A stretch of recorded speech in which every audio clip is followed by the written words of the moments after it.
হাসান মাহমুদ বাইরে বসেছেন, তানজিদ সাকিব বাইরে বসে আছেন, খুব ভালো বোলার। যে কোনো আমি যদি কম্পেয়ার করি খুব বেশি ডিফারেন্স খুঁজে পাবো না।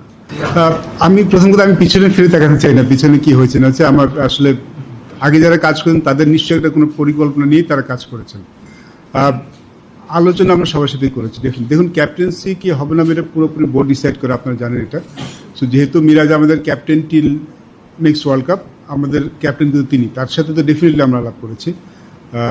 আমরা আমাদের পরবর্তী যে টি-20 ফরম্যাটটা হবে সেটা যদি আমরা এখনো দিচ্ছি না, বাট সেই ক্যাপ্টেনের সাথে আমরা আলাপ করেছি, আমরা কোচের সাথে আলাপ করেছি, আমরা দল করার আগে সবার সাথে আলাপ করেছি। ইট ডাজন্ট মিন যে আমাদের সাথে সবসময় আমরা মিল হবে, এটা খুব স্বাভাবিক। আমরা যখন টিম করব ক্যাপ্টেনের একটা থট থাকে, বাট সিলেকশন কমিটিতে একটা থট অবশ্যই থাকে। সো সবসময় যে তার সাথে একমত হবে এমন না, আবার সবসময় যে দ্বিমত হবে এমন কোনো কথা নেই। বাট আমরা ডেফিনেটলি আলাপ করবো এবং আলাপটা আমরা করেছি এবং অনেক আগেই করেছি। আমরা একবার না 2-3 বার বসেছি ফাইনাল করার আগে।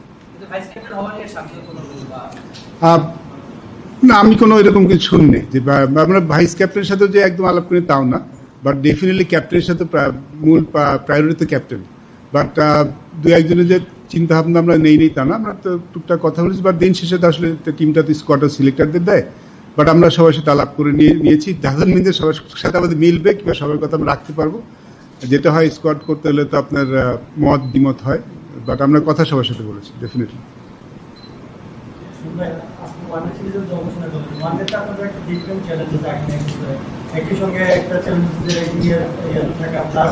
প্রতিবার আমরা যেটা দেখি যে ওয়ার্ল্ড কাপের মুখোমুখি হলে যে দলটা কেমন হবে সেই একটা পরীক্ষা নিরীক্ষার ব্যাপার থাকে। আপনারা কি মানে এই ব্যাপারে আপনাদের ভাবনাটা কি, আপনারা কি এখন থেকেই একটা ওয়ার্ল্ড কাপকে চিন্তা করে যাবেন নাকি এখন বেশিরভাগ ক্ষেত্রে আপনারা আমি মনে একবার মেনশন করেছিলাম যে প্রায়ার টু ওয়ার্ল্ড কাপ আমরা কোনো চেঞ্জ করবো। আমরা যদি চেঞ্জ করতে হয়, কাউকে যদি দেখতে হয়, আমরা নেক্সট 6 মান্থ কিংবা এর মধ্যে আমরা দেখে নিব। আমরা একদম প্রায়ার টু ওয়ার্ল্ড কাপ আসলে নতুন কাউকে দেখতে চাই না, আনটিল আনলেস যে কেউ ইনজুরি হলে তাকে ওই জায়গায় দেখতে, সেটা ডিফারেন্ট কেস। বাট আমরা আসলে ওয়ার্ল্ড কাপের আগে কোনো পরীক্ষা নিরীক্ষার মধ্যে যাবো না, এটা আমাদের সিলেকশন কমিটির একটা মানে আমাদের মধ্যে যেইটা আলাপটা হয়েছে। দেখুন বাংলাদেশ টিম যখন খেলবে আমাদের ফার্স্ট প্রায়োরিটি থাকে কিন্তু ম্যাচটা জেতা। আমরা যখন টিমটা বানাবো, যেই টিমটা করলে আমরা জিততে পারবো, ওইখানে আমরা কীভাবে একজন দুজনকে আমরা যারা দেখছি তখনই আমরা দেখবো, আমাদের যেমন সেকেন্ড অপশন। অবশ্যই আমরা ওয়ার্ল্ড কাপে যখন আমাদের চিন্তাভাবনা নিয়ে আমরা এই সিরিজগুলি করছি, সেটা নিয়ে আমরা চিন্তাভাবনা করে দলটা করছি। বাট বাই নট স্যাক্রিফাইসিং যে আমরা ম্যাচটা জেতার জন্য, আমরা টিম দেখার জন্য দেখবো, টিম জিতে না জিতে কোনো পরের সেকেন্ড অপশন। আমার কাছে ফার্স্ট অপশন জেতা, এর মধ্যে আমরা যদি কাউকে দেখার দরকার আমরা দেখে নিব। বাট এটা এই নেক্সট 6 মান্থের মধ্যে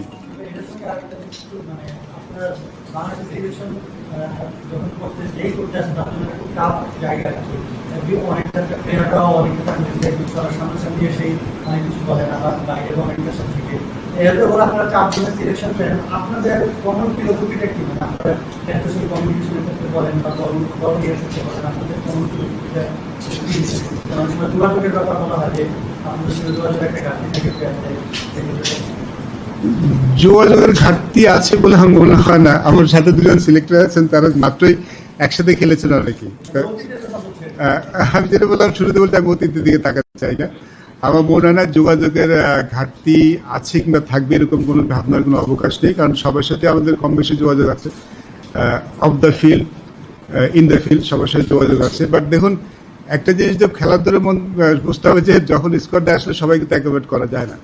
you only can take 15 squad, তো সেখানে অনেকে হয়তো ডিপ্রাইভ হবে। বাট যখন কাউকে নেওয়া হয় না সেখানে নিশ্চয়ই সিলেক্টরদের একটা প্ল্যানিং থাকে, চিন্তাভাবনা থাকে, সেই কারণে হয়তো অনেকে সুযোগ আসে না। আমাদের টিমটা কীভাবে খেলতে চায়, আমাদের গেম প্ল্যানটা কীভাবে, সেভাবে অনেকে হয়তো আনফর্চুনেট থাকেন।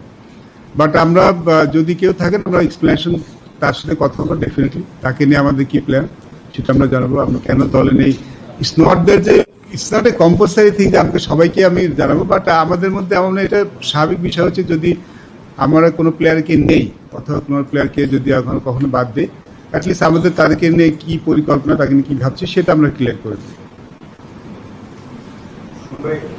আনুষ্ঠানিক অভিনন্দন। Thank you very much. Thank you. সবাইকে অভিনন্দন জানাচ্ছি। আমরা জাস্ট আশা করবো যে আপনারা যখন লিগ দিকে গত সিলেকশন প্যানেলের কাছ থেকে আমরা দেখি নাই, স্পেশালি পরের অংশটাতে একেবারে প্রেস রিলিজের মাধ্যমে টিম দাও আজকে আমরা ব্যাকিং দিচ্ছেন, আমাদেরকে ব্যাখ্যা করছেন, এটা আপনারা কন্টিনিউ করবেন, একটা এক্সপেকটেশনের জায়গাটা আসলে আমরা জানি না। আমার প্রশ্ন হচ্ছে কি দুইটা। একটা হচ্ছে কি যে আপনারা গতবারে যে টিমটা রেখেছেন, এটা কি এই কারণে যে গত সিরিজের 3টা ম্যাচে আমরা আনচেঞ্জ 11 নিয়ে খেলেছি? আপনি সাইফের কথা বললেন যে 3টা ম্যাচ নট এনাফ, এখন 4 জন 11-এর বাইরেই ছিল, তো তাদেরকে তো আর না খেলিয়ে বাদ দেওয়ার সুযোগই নেই, যদিও অতীতে আমরা দেখেছি বাদ দিয়েছি।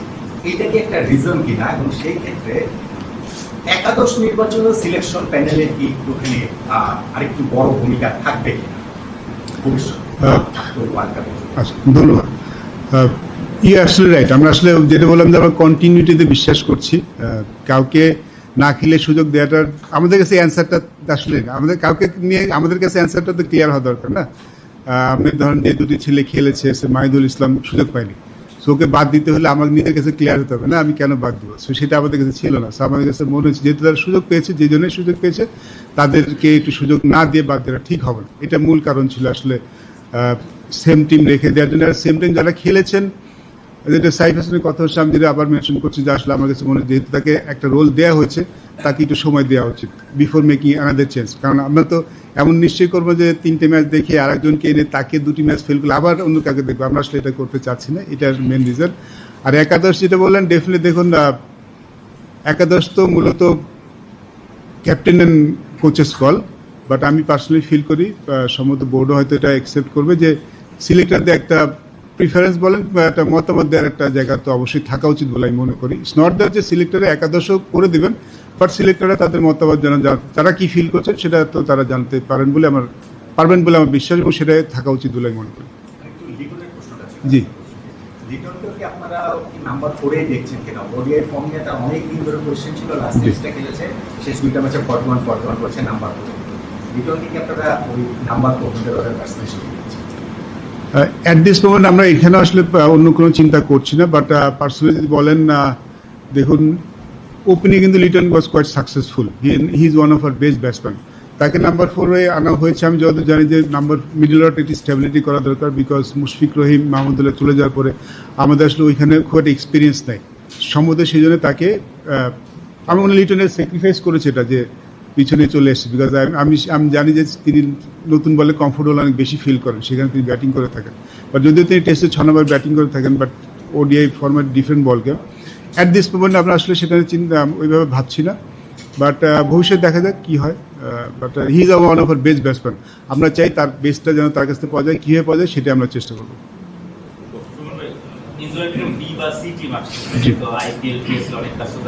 আপনি বিশ্বকাপ কেন্দ্র করে যখন আগামী নিশ্চয়ই 25 জন বা 22 জন প্লেয়ার থেকেই ভাববেন, এই ধরনের দুর্বল বলা যায়, এই ধরনের দলের বিপক্ষে কি আসলে আমরা যারা পেছনে আছে, যারা পারফরমার তাদের জন্য খেলতে পারছে না, তারা তো পরীক্ষিত হচ্ছে না বা পরীক্ষার মধ্যে পড়ছে না, এই ধরনের সিরিজে কি আসলে তাদেরকে পরীক্ষা করার সুযোগ থাকবে কিনা? যদি যারা একটু পারফরমার পিএসএল আছে তাদেরকে ছুটি দিয়ে সুযোগ ছিল কিনা? সুযোগ তো ছিল। দেখুন আমাদের কিন্তু এবছর অনেক সিরিজ আছে, তো আমাদের আমার কাছে মনে হয় আমাদের একটা ভালো জিনিস আছে, আমি মনে করি, আমি ফিল করি আমাদের বাইরে যারা আছে তারা কিন্তু বেশ ভালো। আমাদের যদি বোলিংটা দেখেন, আমাদের হাসান মাহমুদ বাইরে বসেছেন, তানজিদ সাকিব বাইরে বসে আছেন, খুব ভালো বোলার। যে কোনো আমি যদি কম্পেয়ার করি খুব বেশি ডিফারেন্স খুঁজে পাবেন না। আমাদের বাইরে যারা আছেন তারা কিন্তু যথেষ্ট ভালো ক্রিকেট খেলেছেন এবং এক্সপিরিয়েন্স। নিজের সাথে আমরা দেখতে পারতাম, অবশ্যই দেখতে পারতাম, বাট আমার কাছে মনে হচ্ছে দেখুন আমাদের একটা ব্যাপার তো আছে, ওয়ার্ল্ড কাপ কোয়ালিফায়ার একটা ব্যাপার আছে, আপনি জানেন, পয়েন্টের একটা ব্যাপার আছে আপনি জানেন। সো আমরা যখন এটা মেক শিওর করে ফেলতে পারবো, তারপরে মনে আমরা শুধু তাহলে আরো বেশি দেখতে পাবো। এই সিরিজটা আমাদের কাছে মনে হচ্ছে very important series for us. যদি এই সিরিজটা যদি আমরা পূর্ণ পয়েন্ট নিতে পারি, তাহলে এটা আমাদের পরবর্তী সিরিজে একটু রিল্যাক্স থাকতে পারবে, তখন আমরা হয়তো এই জিনিসগুলি একটু একটু করে দেখতে পারবো।